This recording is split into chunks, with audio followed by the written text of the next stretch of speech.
joins in. Okay, I'm going to call this meeting to order, and we have, I lost the video myself. Okay, can you hear me, Sue? I can. Yep, I can see you. I can hear you. Okay, I can't see anybody. Ah, there, I see Sue. So I'm going to call this hearing to order. This is for a request by the YMCA requesting the 2020 Neighborhood Assistance Act funding of $100,000 for the annual support program as published by the State Department of Revenue Service. Copies of the application are on file with the town clerk. We do this every year, Sue, if you remember. This is where they get support from corporations who donate, and then they're allowed to deduct it. It seems pretty well. It's been a good program. Doesn't cost the town anything.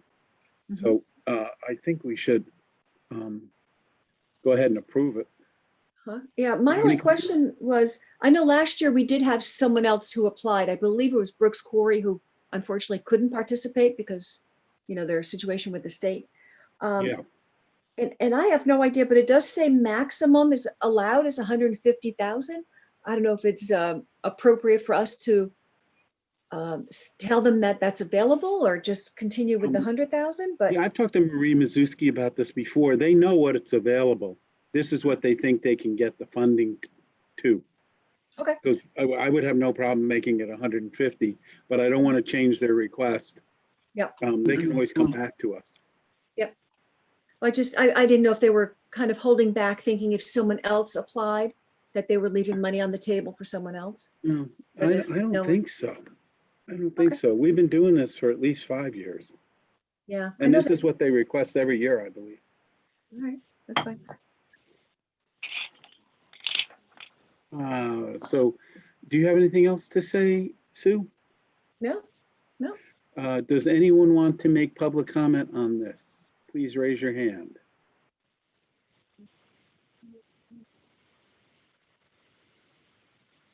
Dan, how do people raise their hand if they're on the phone? If you're on the phone, it is, I believe, *7. *7. Give that a second.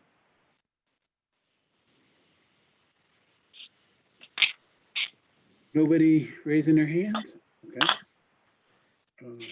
With that, having no further public comment, I'll make a motion to approve this. Do I have a second? I will second. Second. All those in favor? Aye. Aye. Carries 2-0. Jenny, let the record show that. Oh, it's just a public hearing, right? Yeah, it's a public There's hearing. no vote. We do that during the Board of Selectmen meeting. I'm jumping ahead Gotcha. of myself.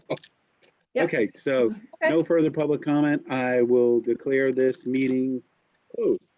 And we'll be back to everybody at 7 o'clock. So if other people want to join.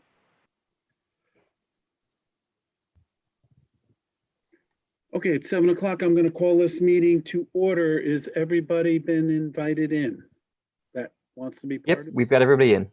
Okay, good. The first order of business is public comment. Does anybody have a public comment? It's not on our agenda, guys. Steve, did you want to do a pledge? Pledge of Oh. allegiance? Yeah. I don't have a flag, but we can pretend we have a flag. Let's pretend we're facing town hall. Okay. I pledge allegiance to the flag The flag of of the United States of America, to the republic and to the for which it republic stands, stands one nation, under nation, God, under indivisible, indivisible, liberty, with justice. and justice for all. We have some additional agenda items. I think Harry and Sue, you got both of those. What I'd like to do, one of them is Greg is going to give us an update. We had a discussion this morning about the Lower Federal Road. So I'd like Greg to give us an update on Lower Federal Road. I'd like to make a motion to add that to the agenda at this time. Do I have a second? Could I sign up for public comment? Yeah, you missed first public comment. You can I was do it at the here. end. We asked for public comment. I know, but you went right, you didn't wait for me to answer just 2 seconds ago before the pledge. I want to make a Okay. public comment. Okay, we'll give you 3 minutes, Joan. Thank Go you. ahead. Okay. First of all, you know what I'm here for probably. But You want to talk about coronavirus? no, not doing that. I want to thank you, Mr. Dunn, though, for sticking with me all this time and making me feel accepted as a part of the community, and telling me that you work for me, which I understand means you work for the town people and that you believe in science, and letting me know about the Council of Governments and encouraging me. So, and I want to thank the rest of the board, because I know, I feel strongly from what you said that you're sympathetic to the idea of at least maybe a moratorium on the 5G in our town until we know more. I'm sure you're all aware that the town of Easton has passed a resolution for a 6-month moratorium, and they were congratulated by Robert Kennedy Jr., who's very concerned about, has a cause of children's health in particular.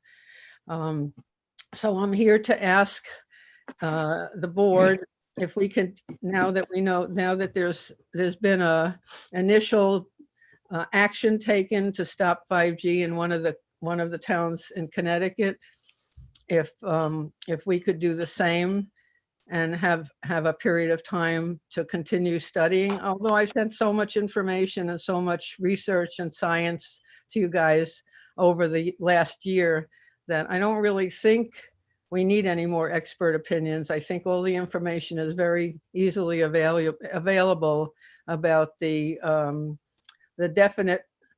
definitive science that's showing biological harm from electromagnetic radiation. So I'm here to ask the board if you would be willing to take a vote tonight on doing a resolution like Easton did, and keeping the ball rolling for our state to protect the people. Are you finished with your comment, Joan? I think so. Okay, great. The Board of Selectmen typically does not respond to comments, and this is something we would have to take up as an agenda item. And I'm not of the opinion that we should do that at this point in time. Sue, Harry, how do you feel? I think we could, I think that we would owe it to the community to at least discuss, we can discuss it. But we do, I agree with you. We try not to immediately respond so that we can get the information we need, and we also, can give an educated answer. So, but I think we could at some point in the pretty near future, at least quickly So discuss it. Yeah, okay. So why don't we plan on having another discussion at our next Board of Selectmen meeting? Something this important, I don't like just popping it in and. May I ask one question? Why Yes, can it be? Why can it not be an agenda item if it's this important? And it is important. Because things that are really, really important, we don't want to do. It looks like we are sneaking it through and people don't have the agenda ahead of time and it's not on the agenda. We occasionally, like tonight, we're going to add a few things, but they're not things that we're making decisions on. Tonight, why can't we put it on the agenda for next month? At that point, we are. We just said. I think Steve just did. Discussion. Oh, okay, I didn't understand. That's what I suggested. We put it on the agenda for a discussion at the next Board of Selectmen meeting. So all interested parties will see it ahead of time. Oh, good. And Ms. Slater, were you going to comment? Yes, yes. No, well, I agree. I received all my email changes. Oh, there's my grandson. All my email changes at 6 o'clock tonight. So I think there's a lot that I have to absorb with what's happening with tonight's meeting. So I personally would like to have a conversation with the board and bring it up in next month's meeting. Okay. Thank you. We'll do that next meeting. Okay, thanks. So. Hi, Steve. I have another public comment I'd like to make as well before we move on. Who is this? This is Laura Meyerly. Oh, hi, Laura Meyerly. Go ahead, give us 3 minutes. Hi, yes. I just want to also add and go on record in this committee that I also would like to have 5G reviewed as well, and would like a moratorium against 5G in Brookfield and in our communities. I have 2 young children, and I think we should stand by not having 5G in our communities. Okay, thank you. May I make a quick comment? I need about 30 seconds and that's it. This is David Boudet. Yes, go Thank ahead. you.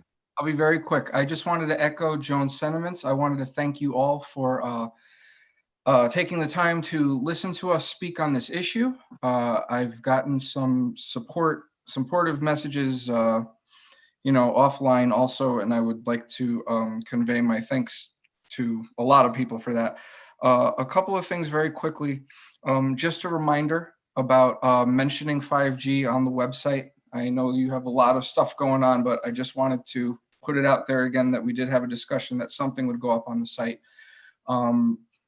Another thing that I wanted to bring up was that, Mr. Dunn, I appreciate that you reached out to the representatives. I just want you to know I have heard back from no one, not Blumenthal, not Chris Murphy, not Johanna Hayes. I'm going to continue to try to pursue them on my own, but I have not had a contact from anyone's office this far. And lastly, I would ask the board to consider, my understanding is that the town selectman of Eastman is an MD. I think he's reviewed some of this evidence, and I think that that's part of the reason that there was a strong push by Easton to go in the direction of a moratorium. I would ask you to possibly consider just speaking with him, picking his brain. And I know you've gotten a lot of evidence and a lot of PDFs and a lot of stuff thrown at you guys, but maybe he could encapsulate for you some of what his concerns are. And you might find that helpful in going forward. So thank you for your time. I won't take any more of it. Thank you. Okay. Steve, David, just for the records, and just so we don't get a email, Steve, can you just give us your address? Because you just gave us your name. I'm sorry, say again? No, Oh, David. yes, David, just- can you give us just your so address? that Yes. we don't, My address is 35 Arapahoe Road in Thank you. Brookfield. And whenever I get a package, I listen to make sure it's not ticking. So, Okay, thank you very much, David. you're very welcome. good. We got Laura Meyerly's address, right? Yes. Yeah, I thought we did. Okay. All right, any other public comment? Okay, we're going to move on. I will make a motion that we amend our agenda to have Greg Dembowski give us a presentation on the lower federal road improvements the DOT is doing. Do I have a second? I'll second. Sue seconds, all in favor? Aye. Aye. Greg, take it away.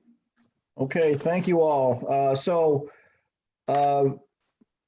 I have two site plans to show you, but before I do, there's two reasons why I'm on the agenda tonight. The first is to give you a brief update on what is called the Lower Federal Road Project. And the second is to ask your support for 824 referral for us to present to the board, the Planning Commission this Thursday. So before I get into the 824 referral and why we want to get to that tonight, Steve has asked that I give you a brief update on this project. So the Lower Federal Road Project started in the early 2000s. The first record I found was in 2005 when a presentation was made to a joint Planning Commission, Zoning Commission meeting. So before you spend any time on this plan that I have in front of you, I'm giving you an overview of the project. So the project, just as a reminder, has taken many forms over the past 15 years.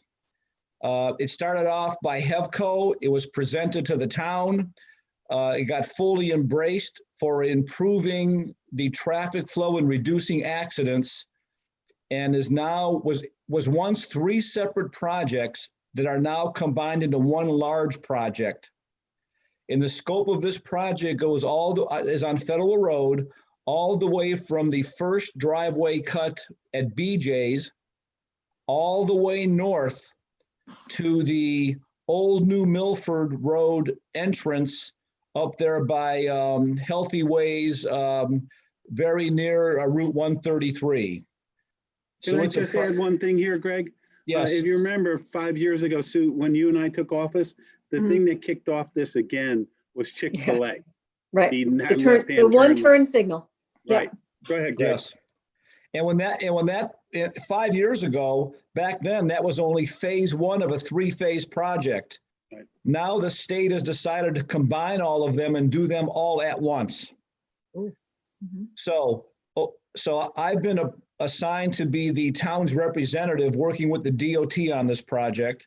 This project is fully funded by the DOT. The only town money in this project is my time.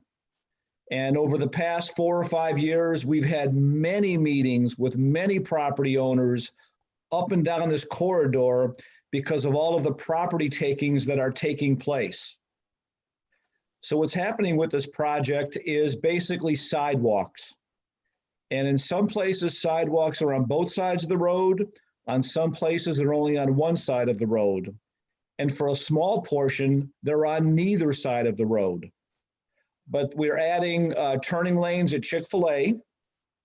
We're adding turning lanes at Beverly Drive where McDonald's is. And we're changing the traffic flow at Old New Milford Road. So as Old New Milford Road comes up now behind the YMCA off Route 133, that is going to be a one-way only up that hill. And what's going to change most significantly is the map you're looking at. Greg, do you want to finish before any questions? I just had one quick question. Is that turning lane going to also include going into McDonald's, the one at Beverly? Yes. Okay, thank you. Sorry. Yep. So also as part of this project, just a quick overview. Besides sidewalks, we spent a lot of time convincing the DOT, and I'm very happy to say that they've agreed to install 7 bus shelters, and they're going to pay for them. And they're the identical bus shelters you put in Streetscape Phase 2. Oh, fantastic. Pardon me? No, I'm sorry. Just great. Thank you. Yeah. So we've gotten very good comments. In fact, no negative comments, I should say, on our bus shelter design. Those bus shelters, the ones you're looking at right in front of Pancho and Gringos, cost about $6,500 each just for the materials. And we're going to get 7 identical shelters along this corridor of this project, as well as future phases of streetscapes, phases 4 and 5. So we're going to have a consistent look for our bus shelters up and down Federal Road. So the issue at hand today is at this intersection. Let me give you a brief update before I talk about what's going on in this very busy schematic. So Greg, can you just point out Ramen House, Lavelle's Wagon Wheel, so everybody knows where we're talking about? This is a pretty busy map. Yeah, it is. Can you see his hand? Yeah. So you can see where I have yellow highlighted Old New Milford Road and where Federal Road is. And right at that pizza pie corner, you know where Ramen Noodle House is now. It's right where the little hand is. So the DOT, beyond dozens of right-of-way acquisitions, by the way, they're right now in front of ZBA, finishing up some variances and things. That acquisition process has been going on for about a half a year, but the 2 most significant acquisitions are on this map. And these are takings, and they've already completed 1. So if you know, right now we pointed out where Ramen Noodle House is. Just north of that is the White House that the state has already purchased. And they're now negotiating for the purchase and the acquisition of the Ramen Noodle House property. And as you can imagine on this sketch, when Old New Milford Road gets eliminated at that very dangerous intersection, they're creating a new intersection just north of that. There'll be a light there with turning lanes. And that turn on that road is basically going to go right over where that White House is now. So there's a lot going on here. Beyond the acquisition of property, the state is asked for a couple things. Number 1, we need to name this new road, and you'll see the new road. In fact, let's go to the next picture now, Dan, if you can. It's easier to see. So this is a cleaner cut. So this is the same view, but just a little bit cleaner. So there's two things the state would like from us. The first is we need to name that road that's going to give access to Old New Milford Road for those two businesses on the west side of Federal Road. The state has suggested a name. The name they suggested was Old New Milford Road Extension. But I don't know that we want to go with that name. It's our road, we get to decide. Yeah. So sometime over the next couple of months, we're going to need to come up with a name for that little extension road there. The second thing the state You want wants, to just jump in, Greg? Yep. One of the things, we had a lot of discussions in town hall about that and asked people what they thought. And Chief Purcell came up with Wagon Wheel Way, which would pay tribute to Lavelle's, which was there for what, 50, 60 years. I kind of Yes. like that. I kind of like that one. yeah. So at some point, we've got to make a decision on that, Steve, between the Board of Selectmen and maybe the Planning Commission. We need a final decision on that sometime over the next couple of months. The second thing the state wants clarity on is the right-of-way on a town road. And the reason they really want to know what that minimum number is, it impacts the valuation they put on the relocation of these two properties. I talked to Ralph Tedesco this morning, and he said the town ordinance states a 50-foot right-of-way on a town road. That would be two 12.5-foot wide lanes and two 12.5-foot wide shoulders on each side. And that's what the DOT would like to hear from us. So I believe if there's any variance to that, or if the state comes back and wants to narrow that in any way, that's going to be something that between Ralph Tedesco and the Planning Commission, we might want to grant to the state. But at this point, my recommendation is we do not grant them a variance on narrowing the right-of-way. This acquisition, this project is all of theirs. And I just think it's too early to give a variance on right-of-way width for this curve coming into this new intersection. The last thing I'll point out is the green area, which is all currently town-owned property. We're going to need to maintain that. And No, the Ramen House is there now. We don't own that. Yeah, but it's gonna become town-owned property. It's going to transfer it to us. Yes, thank you. And there's going to be a bus shelter right very near, right where the word RD on Federal Road is. There's going to be a bus shelter there. Our plan now is, there's a state's plan now is just to grass that. If we want to have them put in any trees or shrubs or do anything different, that's a conversation we need to have with them.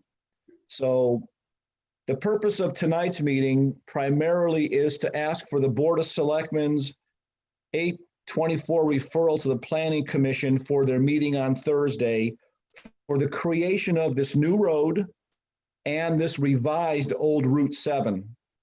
And I'm not asking for a variance yet on anything, but that day may come down the road over the next couple of months. Okay, so, we're not absolutely sure that we're required to go to the Planning Commission for an 8/24 because the state is using eminent domain here, but the Planning Commission has done a good job for us, so I thought it would be a good idea to go to them and inform them and get their opinion and ask for the 8/24 referral.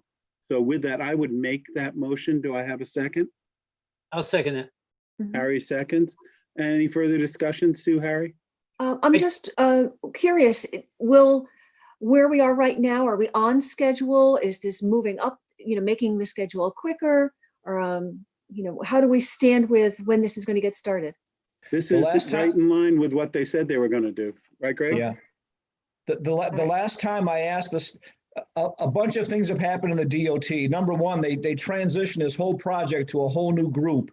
So we've been working with a group of guys for about 3 or 4 years. On January 1st of this year, they transitioned to a new group. And I'm talking to that group. I've not met them yet. What they've said to me back in January is we're still on schedule.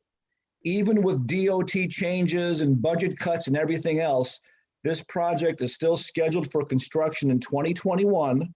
Okay. They've got to move about 40 or 50 utility poles, and that work should start this fall, maybe next spring. And they're going to do the project in phases, meaning they're going to start all the way down by Chick-fil-A and BJ's and work their way north. Greg, Um, go ahead. One last comment. I've not talked to them since about the schedule and timing since the coronavirus. So I assume, but I can double check, that this project is still on schedule for 2021. Construction is continued. Yeah. The state construction is continued during the virus. Yes, I understand. Greg, I have one quick question. The two buildings that are now going to be on the new road, will they now need two new addresses? Will they have to change their address? Yes, and we've talked to both of the property owners. In one case, it's a condominium association. That was many meetings over the course of a year. So the answer, Harry, that's a very good question. The reason why we want to make this decision on a road name change is they're going to have a new property address. Right. But Greg, if the road, basically looking at the map, kind of continues down to those two buildings, why do we have to rename it? Why can't it just continue to be Old New Milford Road? Well, it depends. No, because I should stand corrected. The only property getting a new address is the one that is not on Federal Road, which is right there. Okay. The one just That south little of that, section, Sue. Okay. the one just south of that still has a Federal Road driveway cut, so they're not going to lose their address. Their Federal Road address. Mhm. It's the one north of Is that. this? It's the one north of that is not on Federal Road or not on Old New Milford Road any longer. He's on a new road. It's Right. going to need to change their addresses. And that's because that road forks where it's going to go to the red light? Yes, And it Copy. also stops. It doesn't connect the Federal Road anymore. correct. Yeah, those No, two but coming black- around the bend. Yeah, those two black lines I show is how Old New Milford Road hits Right. Federal Road now. Right. Greg, can I ask one other question? Yep. Is it out of the question to deem the new road as Old New Milford Road and just keep that as Old New Milford Road and then have the new elbow be the Wagon Wheel Way or whatever? This way you wouldn't have to change that address. Yeah. No, because Old New Milford Road is continuing from the Y Okay, and turning into the gray. So okay. you can't go Old New Milford Road, Old New Milford Oh, Road you're right. on Okay, the same road. I got you. Okay. Very good. Right. Okay. So the other comment I'll make, there's been so much going on in this area. On the east side, we have that memory care unit going in. Yeah. Yes. So even as this plan has evolved over the past 15 years with all the development going on, the plan's kind of been in flux. We've probably looked at 10 different designs for this intersection. And we're at a point now where we're at a final point where now it's time to plan construction drawings and a construction plan. And Greg, I know we So- met with the state probably a year or two ago. I remember meeting in the town hall. They Yes, came in, they talked about this, yes, and their real concern is traffic safety, and that's why we're doing this. yes, That's a terrible intersection that they're going to be eliminating now. They've done studies, saying how many accidents are there all the time. So that's why this is happening. And absolutely. the people at the Ramen Noodle and the people who owned it before them have been aware of this for a very long time. That's Yes. correct. Yes, the property owner, I don't know about the ramen noodle tenant, but the property owner for that property has known about this, at least a year, if not 2 years ago. Mhm. But Sue, Well, you're even right. Before that. There's an average of one accident a week at that intersection of Old New Milford Road and Federal Road now, about one a week. Wow. Yeah. It's a tough corner. It's Yeah. hard to get out of there. And a Yeah. lot of those parking spaces at Ramen House are actually in the right of way, and people are backing into Federal Road Mm, to leave. It is dangerous. Those spots are illegal Yeah. and they were never approved by the DOT, even though they're on DOT property. Okay. Okay. Any other Do questions? we, I made a motion. We have a second. Yeah, I think Harry seconded. Right? So all those in favor of forwarding this to the planning? Aye. Say aye. Aye. 3-0. Okay, great. Thank you, Greg. Really appreciate it. All right, thank you. We'll talk to you all later. Thank you. Okay. Thank you, Greg. Yep, bye. We have a few other things that we can, I would make a motion because I don't want people to stay on here that long. I would make a motion that we have Mary Knox, Friday afternoon. She came to me with an update on the Parks and Rec summer programs. And I would make a motion that we have Mary give us a quick overview of that so that the Board of Selectmen has an idea. I sent you her plan, but I'd like to have a little discussion. Do I have a second on that? Second. Sue seconds. Mary, you there? Yes, I'm here. Mary, could you give us a quick overview of your Parks and Rec plan on reopening the parks and our summer programs? Certainly. So to start off with summer programs, the Parks and Recreation Commission met last Wednesday on May 27th, and we spent a lot of time talking about our proposal for both programs and facilities. Our idea for the summer is creating community at your comfort level, recognizing that a lot of people in Brookfield are coming to us with different ideas of what's appropriate or what they want for themselves or their families this summer. With that in mind, we're looking to create a variety of both in-person and virtual experiences for our residents. We're looking to offer some camps in person, our half-day camp Summer Better Than Others for grades 1 through 5, our Camp Cadigan for grades 3 through 6, as well as some sports camps if we can get those approved by the health department, which may include things like tennis, volleyball, golf, and maybe even a multi-sport camp, as well as an art camp. We're also looking to offer some programs virtually, which would include our counselor in training, our STEM camps, as well as some camp-to-go boxes so that families could enjoy the same kinds of activities that we're going to do at our camps, but they can do them from the comfort of their homes. We're looking to offer some in-person classes, including adult fitness classes, tennis lessons, some preschool programs, and under consideration currently is whether or not we can start our adult softball league sometime in July. We did spend some time talking about concerts. Our current goal is to have a limited in-person audience following the guidelines set by the CDC or the state, with an option for our residents to live stream from home if they can't be accommodated on site. And as the series is 100% dependent on sponsorship revenue, we do still need to get permission from our sponsors to go in this direction before we can go forward with that. For our beach operations, we talked about focusing on recreational swimming for the summer, putting a capacity on the number of people allowed in the park at one time, and not offering swimming lessons or swim teams. We did discuss a proposed opening date of June 26th, with our fees and hours still to be determined.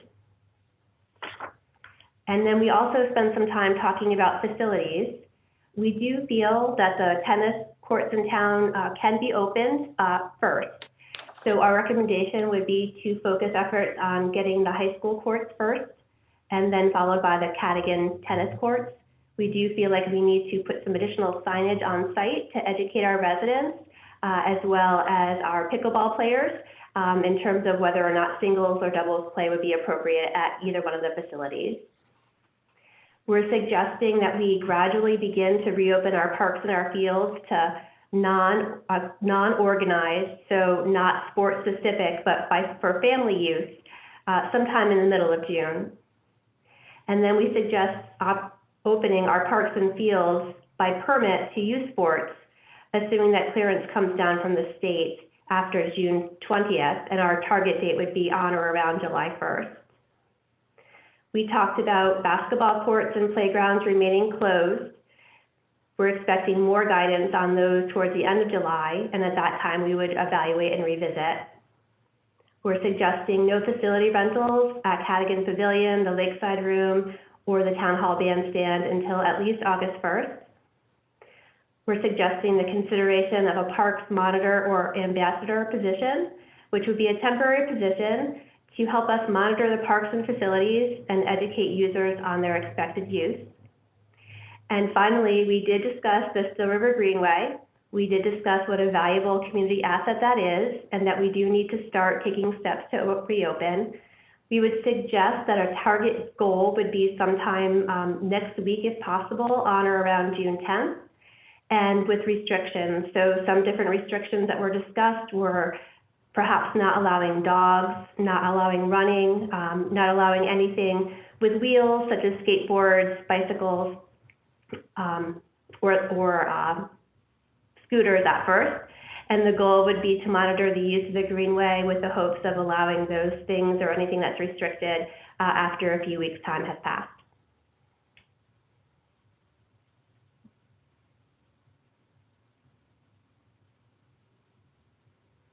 Steve, I think you're muted. We would also ask people on the Greenway to wear masks. Thank you, Steve. That was in my notes and I did not say that, but of course we would have people on the Greenway to wear masks.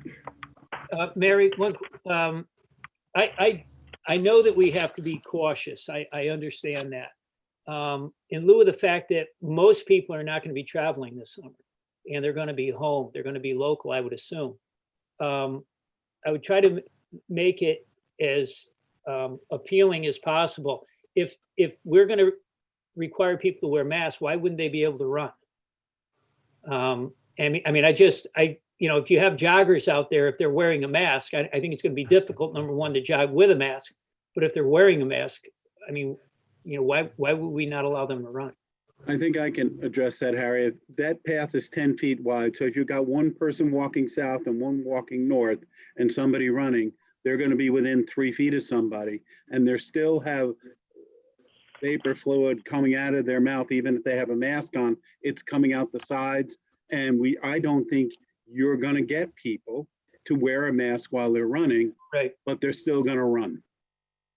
We have that problem over at the high school right now, where Right. people are running without masks, which Doc Sullivan tells us is a 15 to 20 foot radius.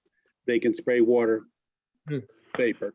And I just don't think you're going to get any runner to do it. I haven't seen a single runner in town wearing a mask. Yeah. Okay. I mean, I'm sure that you are being as open-minded as possible. But again, I We are. would just like to stress that because of the fact so many people are going to. Yeah, we're trying to balance keeping it safe for everybody, but I don't want families walking with their kids and somebody runs by them panting and they're 3 feet away. I That's not fair to them. I understand. Okay. If not I a could doctor. add, I sat in on the Park and Rec meeting, and I know it was probably close to 3 hours. They spent an awful lot of time. They looked at everything. They considered everything. They've been extremely thoughtful. Mary had put together this program for us all to, start with, and I applaud her for all the work that she did do on it. So I know that they were being very reasonable in this. And I think as far as the Greenway too, you're starting off with, maybe a smaller number of people. You're not going to get the runners. You're not going to get the bikers. You're going to start with a smaller number, and then we're going to build up to it. So I think that's part of the intention. Yeah, as Mary, well. At don't least in think- my mind, it's the intention. Right. Yeah, please don't take that as criticism. I do applaud you and I thank you very much for all your work. I just thinking that there are so many people going to be home, we want to make it as easy for them to get out. So thank you though. Harry, we look at it and see how many people use it. But that Saturday before we close, we estimate there are over 1,200 people. Mhm. That's not sustainable. And we don't want to open it only to have to shut it back down. So I think we open it partially, walkers, no skateboards, no bicycles, no running, and then open it up and see how the number of cases goes, how many people are admitted to the hospital, and see how our I opening understand. works. I understand.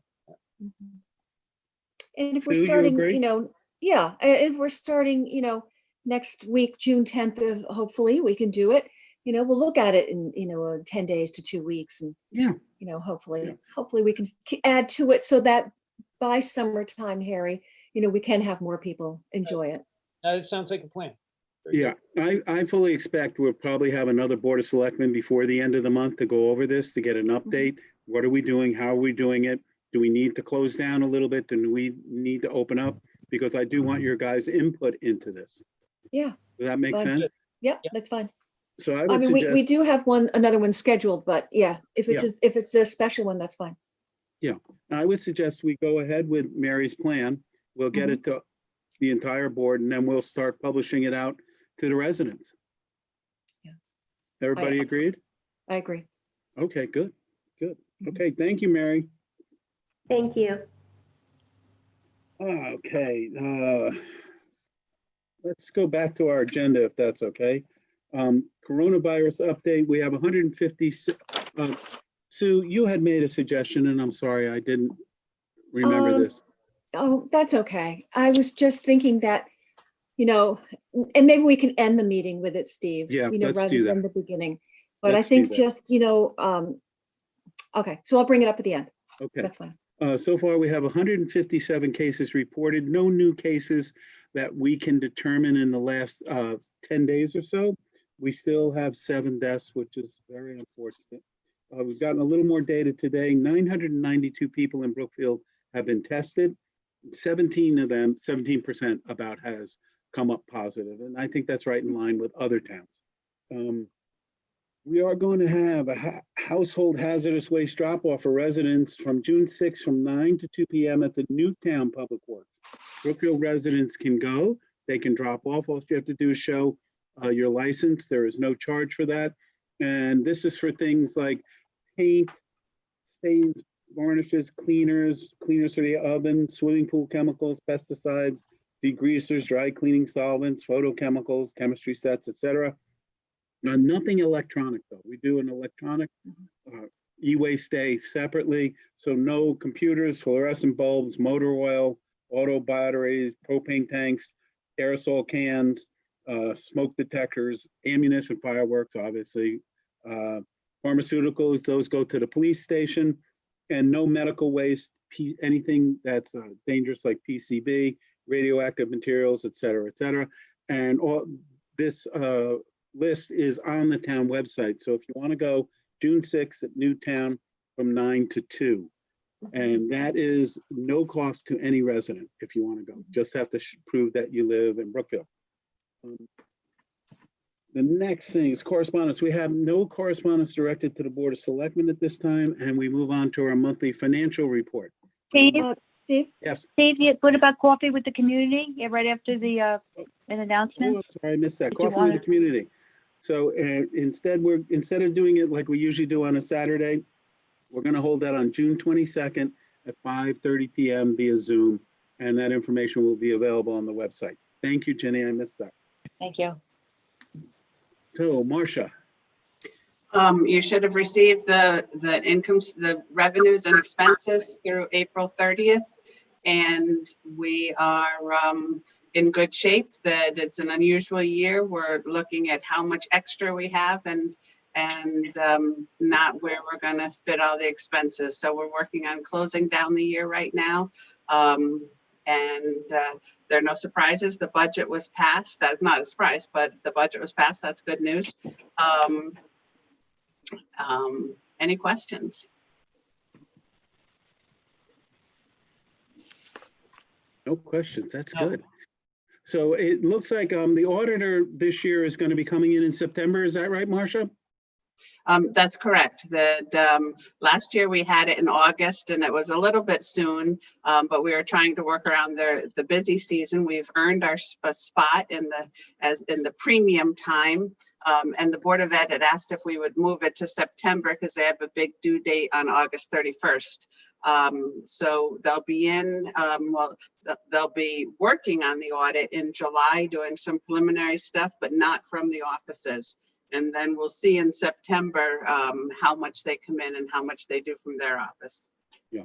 So we're up to date with everything. Marcia just submitted our UCOA representation to the state. We're fully up to date with the UCOA filing, updating all our accounts and mismatches. What about 335 changes in the UCOA lines? I don't know if you're all that interested in those. It's exciting. Yes, there were. This is fascinating stuff. But from a revenue and expense point, we're in a very good shape. As you know, with the budget that was passed for next year, we do have a significant contingency fund. But we've agreed with the schools that all those expenses are going to be absorbed on the town side because of one-time expenses. And we don't want to do two things. Belabor the Board of Ed with tracking these expenses. And then at the end of the year, if we gave them $1 million, they get to keep the $1 million that they no longer need.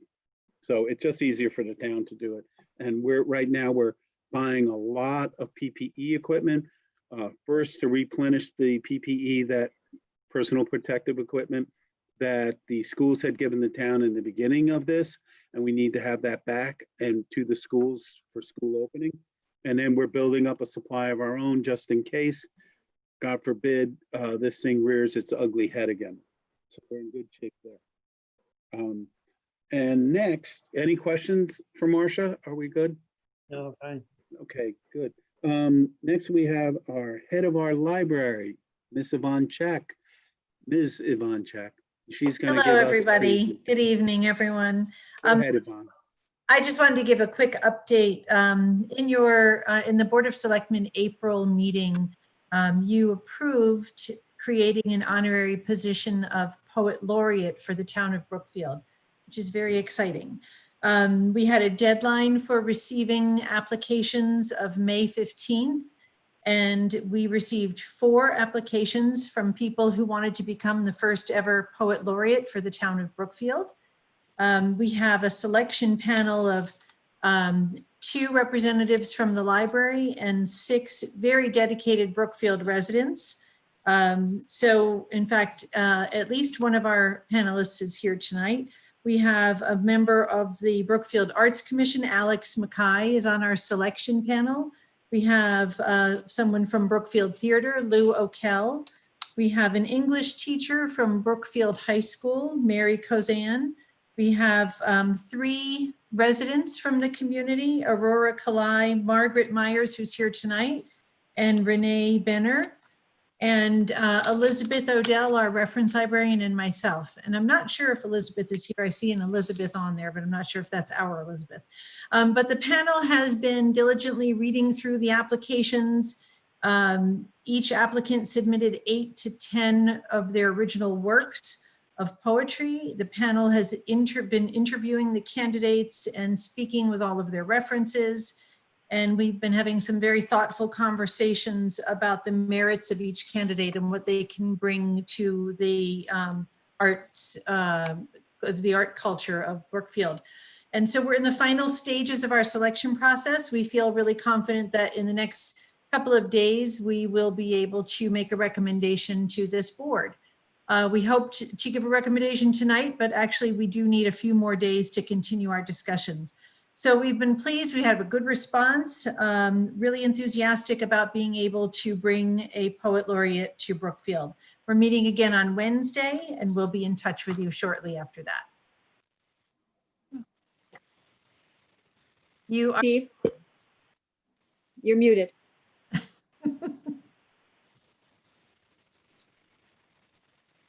Not working. There we go. Sorry.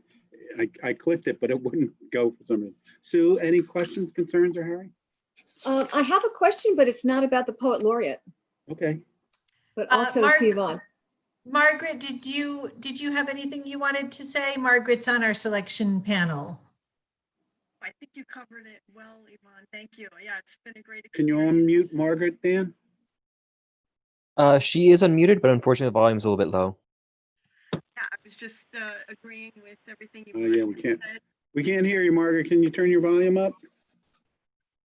Yeah, let me do that now. How's that better?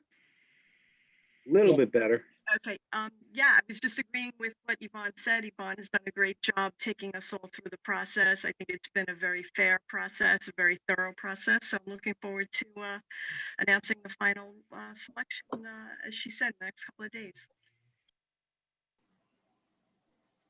Thank you. Thank you, Margaret. And Sue, you had a question? I did. I believe you were going to announce the one book read for the summer. I missed your announcement. Can you share it tonight? I absolutely can, actually. This year, we decided, given the circumstances of the library not being open to the public, we wanted to choose a book that was in the public domain, meaning that copyright has expired. And so it would be more available to people, and we'd be able to provide greater access to the book. So we chose a classic American novel, and we selected, I would like a drum roll here, but we selected The Wonderful Wizard of Oz by Frank Baum. And we're getting a lot. We just announced it today, and we are kicking off the announcement with a giveaway of 200 brand new copies of the book, which have been provided by the Friends of the Brookfield Library. Very generous of our Friends group to do that. So we're going to be able to provide 200 brand new books. And I think that announcement went out about an hour ago. And our email has been completely swamped with requests for the book. So I think we'll be able to provide. I received it. This Sorry? is already, I received the email message. You did? Okay, Yes. great. Well, I hope you're able to get one of our copies.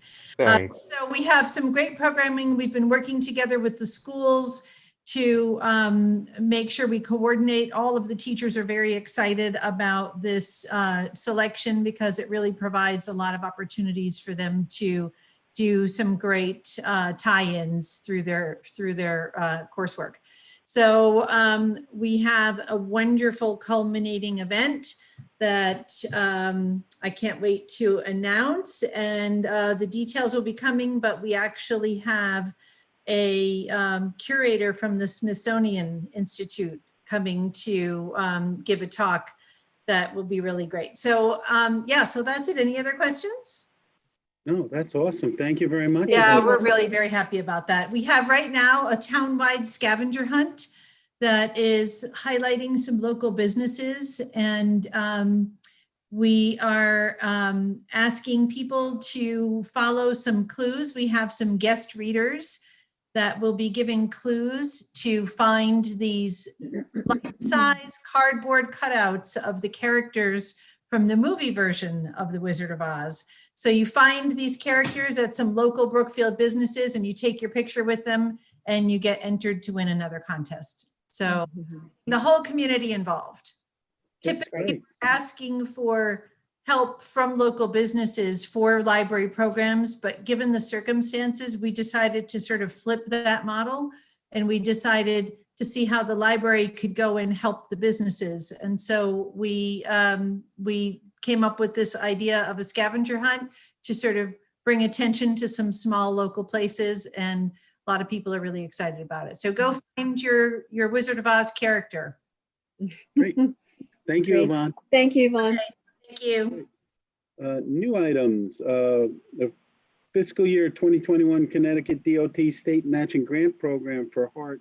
I would make a motion that the selectmen approve the fiscal year 2021 State Matching Grant Program for elderly and demand response transportation, and that the first selectman's signature on the grant certificate and the maintenance of efforts certification.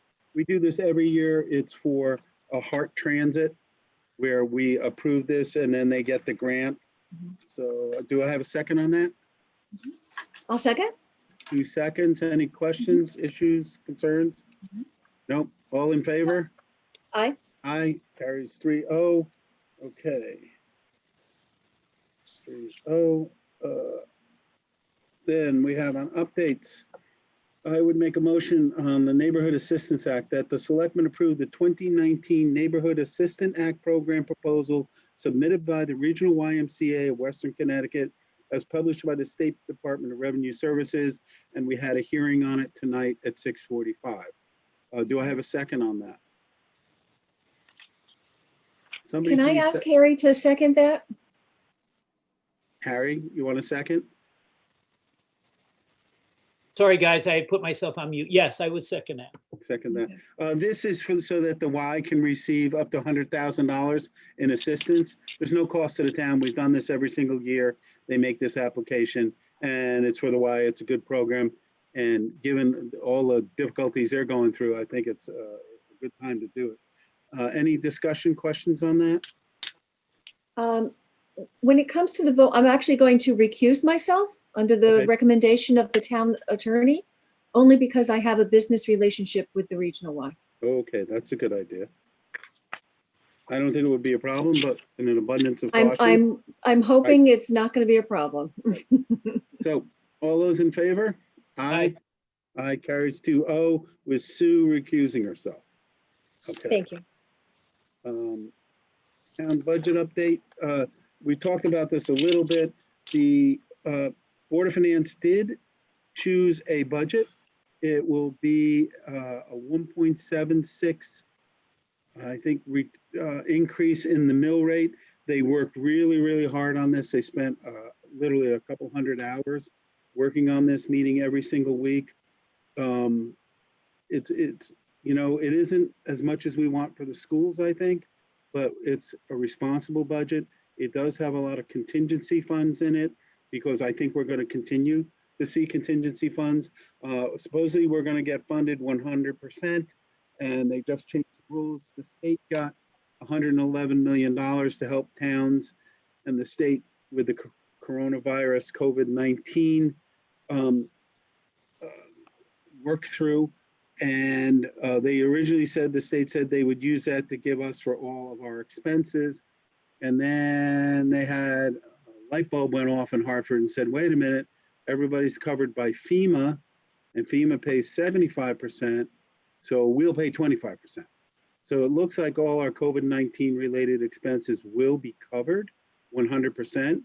We're still going through the entire process of vetting every single thing, going out to bid if we have to, tracking every hour, tracking the time of people. And so we'll be in pretty good shape there. As we've discussed many times with the Board of Finance, next year's budget is going to be an iterative budget. On the town side, it's very tight. The town operating budget is only going up $58,000 in total. That's not a great increase, but in an abundance of caution, we want to keep these budgets as low as possible because we know a lot of people are hurting. So this budget will probably change from month to month as we get increased expenses or changes.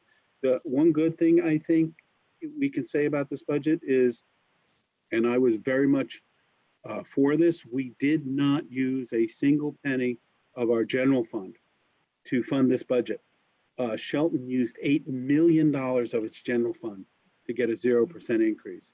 And there are a number of other towns who dug into their general fund balance. Easton did, and a couple of others. And we're not doing that because we don't have that much money in there that we can afford to do that without putting our bond rating at risk. And as we know, we've discussed before, we're going to be borrowing a lot of money. So I'm very happy with what the Board of Finance did. I think they did an incredibly good job under incredibly difficult circumstances. I mean, we had 6 people picking a budget for 17,500 people, and they did a really good job. Any comments, questions on that? Yeah, I would like to just kind of piggyback on that. Being on most of these meetings with the Board of Finance, they were in a position that it was very difficult, it was very stressful. And I thought they had in mind all of the residents, and I commend them. I do want to make one comment about, you know, we really appreciate people's opinions and emails. And at some point, I would really like to know if people are emailing the Board of Ed as far as, you know, just to make sure that they are really processing what they look at in cuts and what they're considering. The Board of Ed came to us with, I believe, correct me if I'm wrong, 9 new positions that were described as vital. They were something that they needed. They were critical positions and they could not do without them. And throughout the entire process, that was their feeling. And to the point where they didn't want to come and discuss any more cuts when we found out the loss of revenue with the town. And to my understanding, when it came time to cut the proposed budget, they took 4 of those positions off of that budget, one being a kindergarten teacher, one being a first grade teacher, and a math interventionist, as well as one. I believe they took 4 of those off. The reason why I'm bringing this up is because they're applauding the fact that they're keeping the K through 6 world language program. again, I was on that Board of Education. I was on the CAPE committee when we brought it in. They have been told by the superintendent, the assistant superintendent, and those in charge that at this point, that program is not putting forward educationally the students that are using that. It's a special, it's not a class. They're losing about 50 hours of, each student is losing about 50 hours of social studies a year to participate in this.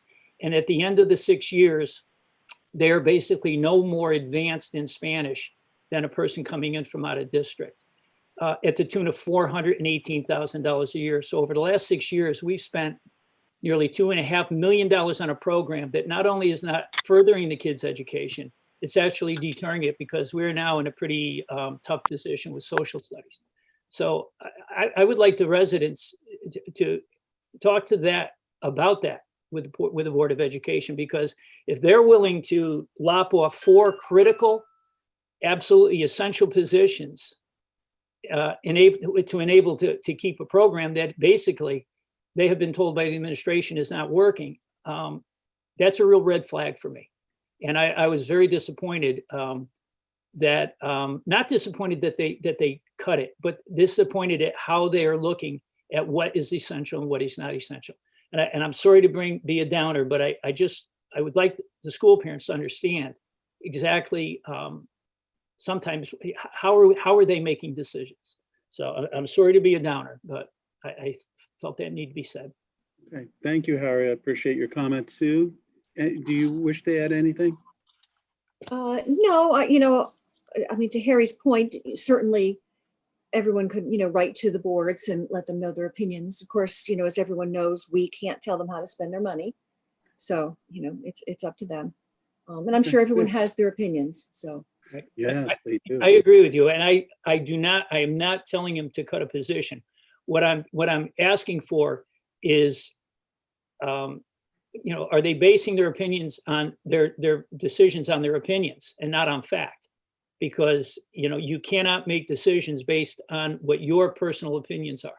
And to look at a program like this and what it's costing us, that's what I'm looking at. It's not specific programs. But thank you.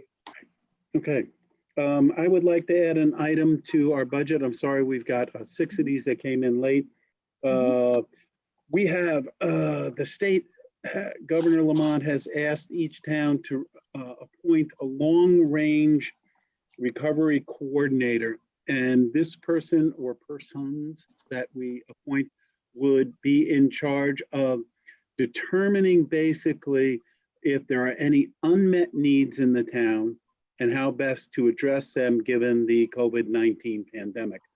The Economic Development Commission met, I think it was Thursday, and Mel Buto has agreed to be the long-term recovery coordinator. So I would make a motion that we appoint Mel. He's a good guy. Do I have a second? I'll second that. Okay, Harry seconds that. Any discussion? All those in favor? Aye. Aye. Carries 3-0. I would make another, sorry, Steve? go ahead. I'm only looking at the notes from Ginny as she sent this over today with these 6 additional items. And should we have a recommended motion to add them? Because we didn't actually Yeah, I thought I just vote did. on that. I thought I Yeah. did. Do I we thought I need made a to vote motion on to that? add them. Okay, I'll go back. I make a motion that we add a discussion of the long-term recovery coordinator. Do I have a second? I'll second. Oh, go ahead. Second.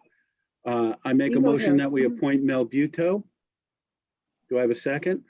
No, I know we did that, but Yeah, no, you have to start what all her over if you didn't do recommendation it was right. to add the 6 items to the agenda, Yeah. that's all. Yeah, I want to add them individually. I will second it. Second, all in favor? Aye. We have to do it according to the rules, Robert rules.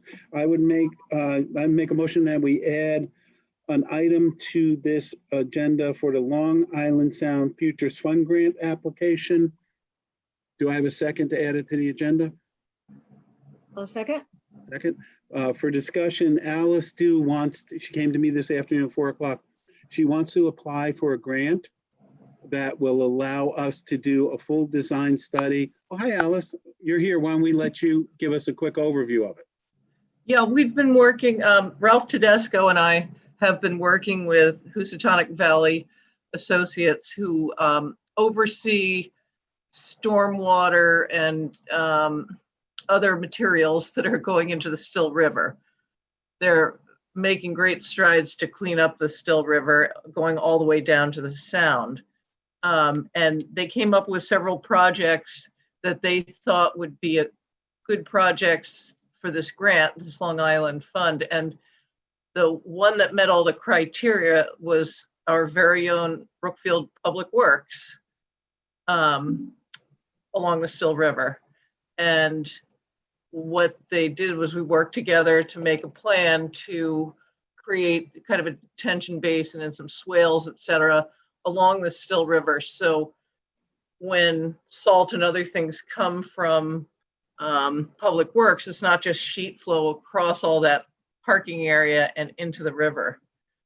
The grant is for $12,000. We and HVA have met already really in kind the money that we need to put into it, the town needs to put into it. So there's no cost to the town at all, but it's great benefit to the Still River and really makes Public Works look a lot better. And it's just another situation, just like the detention basin we did near police station, that lets people know that we do care about the river and that we're making efforts to keep it as clean as we possibly can.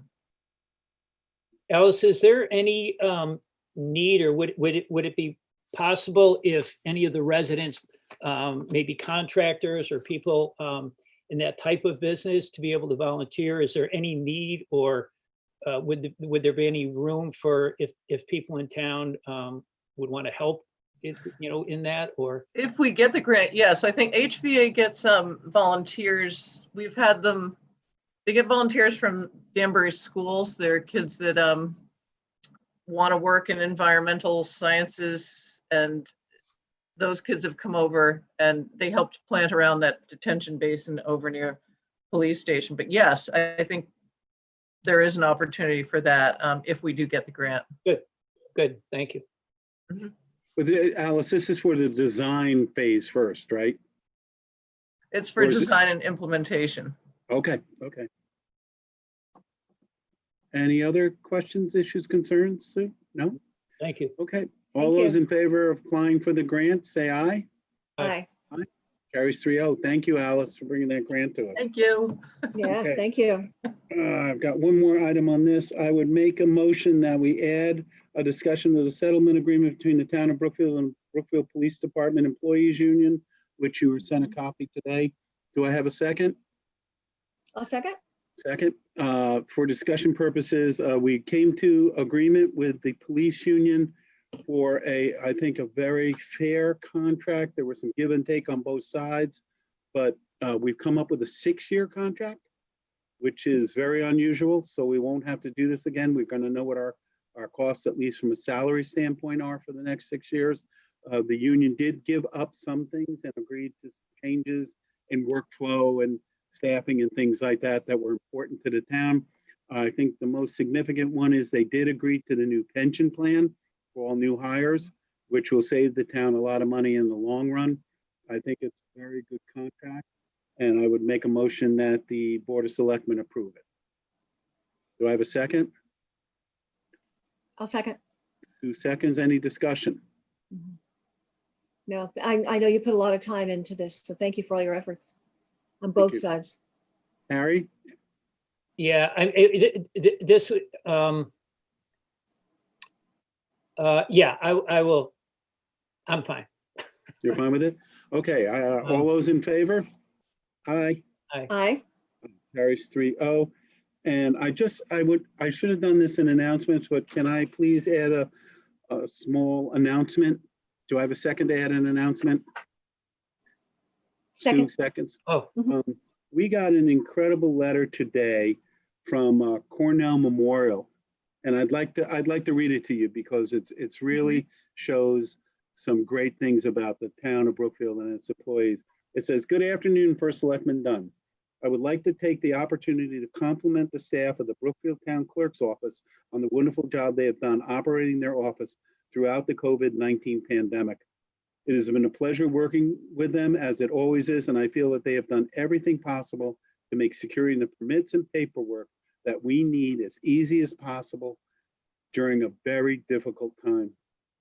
The fact that we are able to process our paperwork in a timely manner helps make a very difficult time for families much easier and very much appreciated by us. Their phone has never gone unanswered, and not one call has ever been missed without being returned. The office has always operated in a very professional manner and is staffed by the kindest, most caring people that you could ever find. It is so easy for people to complain about the negative things that happen in life, but I feel that it is important that you know the positives as well. I would like to say thank you to the staff there for their kindness and professionalism, and also to you for having such a wonderful staff. I know that my feelings are shared here by everyone at Cornell Memorial and Brookfield Funeral Homes. It was signed by Tanya Porter, owner of the funeral home. I thought that was just a lovely note for Andrea and her group, who have been working tirelessly. And these are sorts of things that cannot wait. The paperwork must be processed. So I thought that was just so nice, and I wanted to recognize them. And all of our town employees have done a great job. And this is just indicative of what they're doing. And that's it for that. Now we have a consent agenda. I would make a motion that the selectmen approve the items on the consent agenda. And those include selectmen approval for routine matters, Board of Selectmen meeting minutes of May 4th and May 18th. We do have one employee change. Paige Gallagher, interim library adult services, is leaving us, and a driveway bond for 3 Foxtail. Do I have a second on that? I'll second this. Second, Harry. Any discussion? All in favor? Aye. Aye. That carried. Does anybody have on the board any additional monthly agenda items that I may have missed? I do not. Sue, you do not. Okay, now we will open it back up for public comment. Does anybody wish to make public comment? Greg, Dan, can you open them up if they do? Raise your hand. Yep, looks like Paul, go ahead. Go ahead, Paul. Good evening. Paul Checo, 29 Dorset Lane, here as the chair of the NBC. Steve, I wanted to give the Board of Selectmen a quarterly update for finance for the new school project. If you'll so receive it under public comment. Can you do that in 3 minutes? I absolutely can. Well, the short of it is we're nearing the end of design development. And toward the end of Paul, for the public, we should say that you are the chairman of the municipal building committee and are working on building the new school. For other Very people well. who don't know what you're doing. Okay. So we're nearing the end of design development, and at the end of this month, we have a joint meeting with the BOE to receive design development and to approve Tecton to move forward to the next stage. Now, with the design development set, we've gone out for estimates to 2 independent estimators, one from our construction manager's office, one from our architect's office. The current estimates place us somewhere in the 4 to 4.5% range over budget on the project. Now, at this juncture, it's much like trying to prepare your budget for next year. There's a lot of guesswork involved, and we won't know until bid day where some of these things really come out.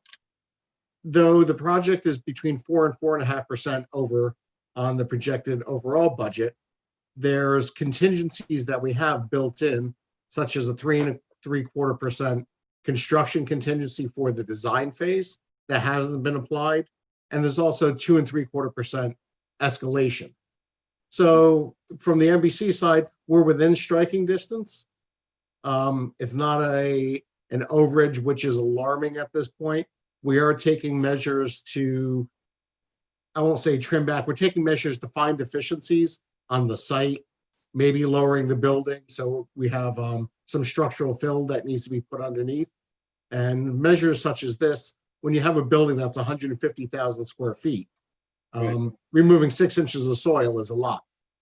Now, I wanted to hit upon just one major point, that since the bond referendum, this building has grown by 7% in response to the new demographic studies that happened post-bond and post-referendum.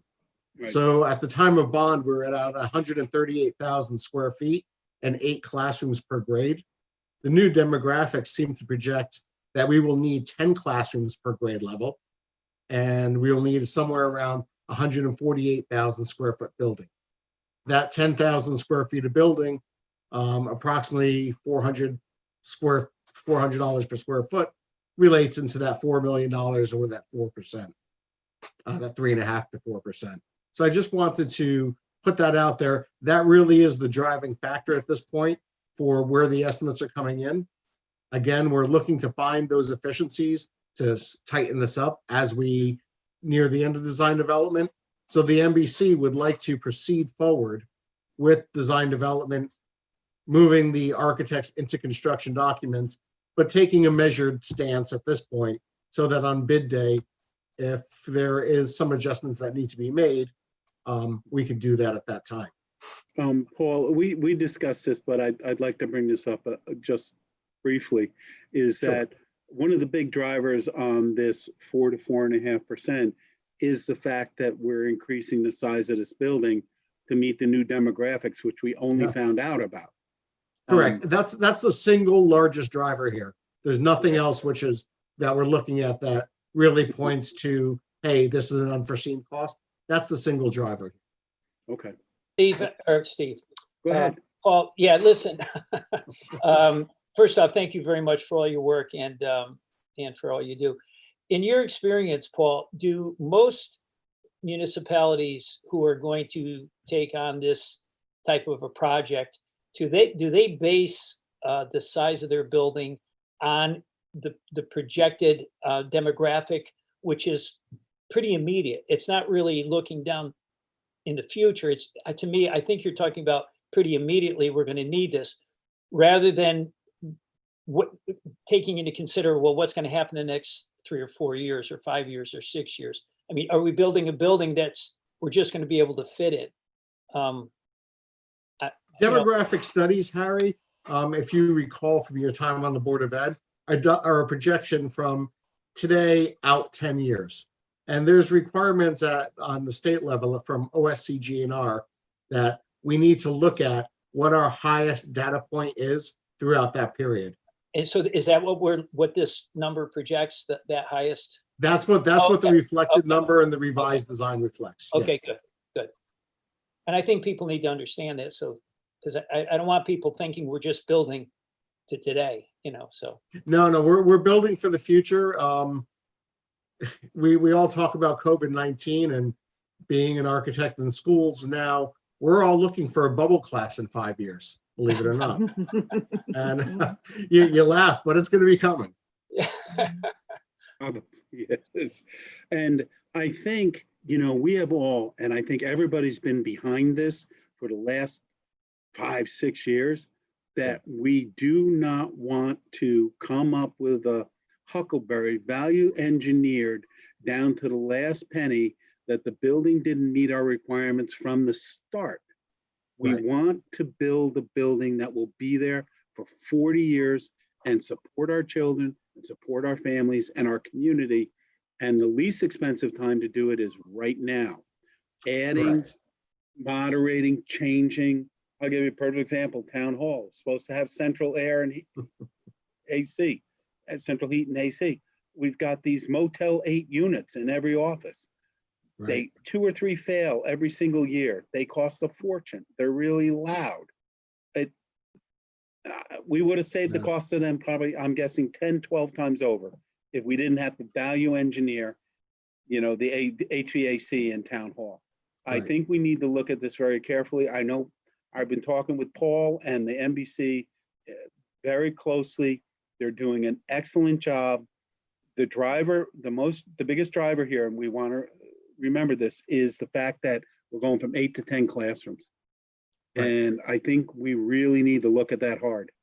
We really do, and not go back 5 years from now and have to add additions, because we're going to spend another 2 million, 3 million now and 8 to 10 million then. That's correct. Is that about accurate? Yeah, no, that's absolutely correct. one thing we look at is also the life cycle cost of a building. And when you put better materials in it at the get-go from the beginning, over the 20 years, your return on investment is better than putting cheaper materials in here now, just so you can afford it, than to spend the money, like you said, at town hall. Yeah, year over replacing. Okay. That's correct. All right. So we'll ask you to keep us up to date. Okay. We'll continue to talk. I really appreciate that. And we'll know better when we actually go out to bid where we're going to end up, right? That's always the telltale sign. And look, halfway through construction documents, we're going to do this process again, and hopefully we'll, start closing this gap. Okay, great. Paul, thank you very much for the update. Any No, questions? thank you for having me. Oh, no, my pleasure. Is it, I believe it's my understanding that we were supposed to hear from the state in June as to monies that we're supposed to be getting? Now, with the state, the legislature was supposed to meet, I believe, the beginning of June. Because of the COVID-19, they delayed it. They're trying to meet either an August, September timeframe. I've had numerous discussions with Steve Harding and a couple other people at the state.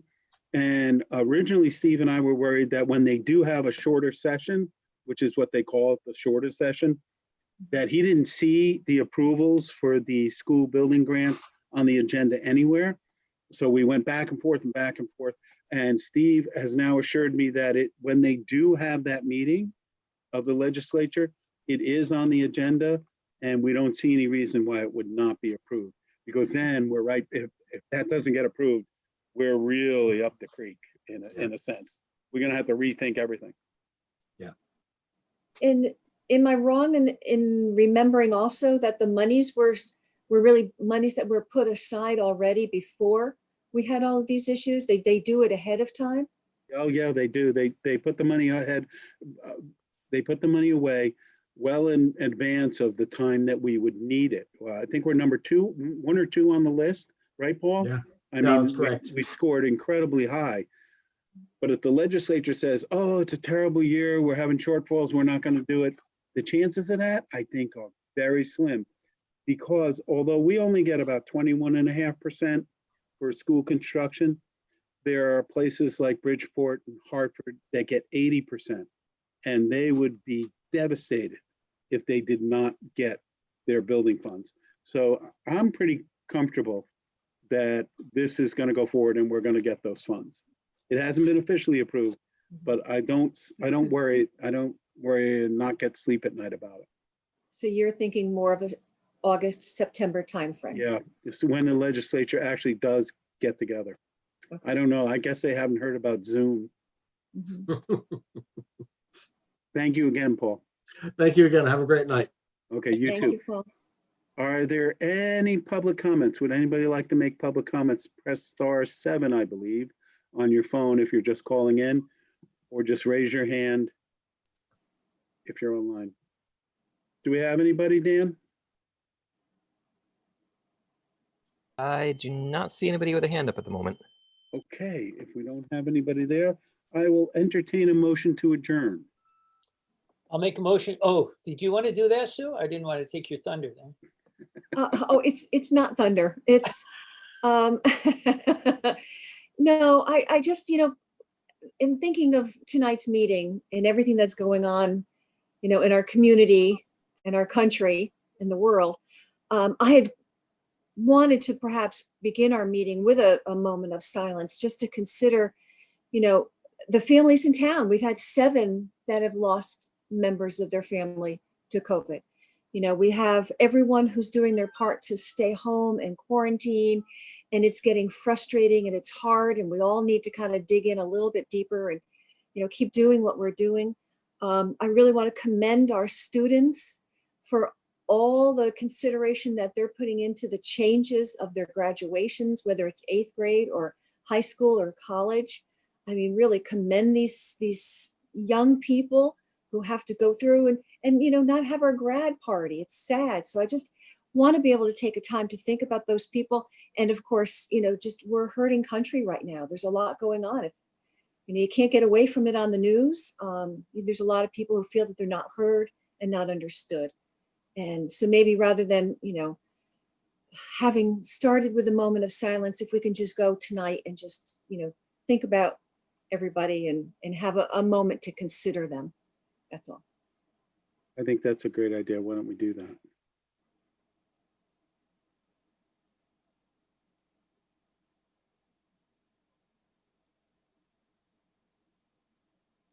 Thank you, Sue. I think it's important to remember the people who have passed in town and to, in a way, honor all the people who are working so hard to keep our town safe.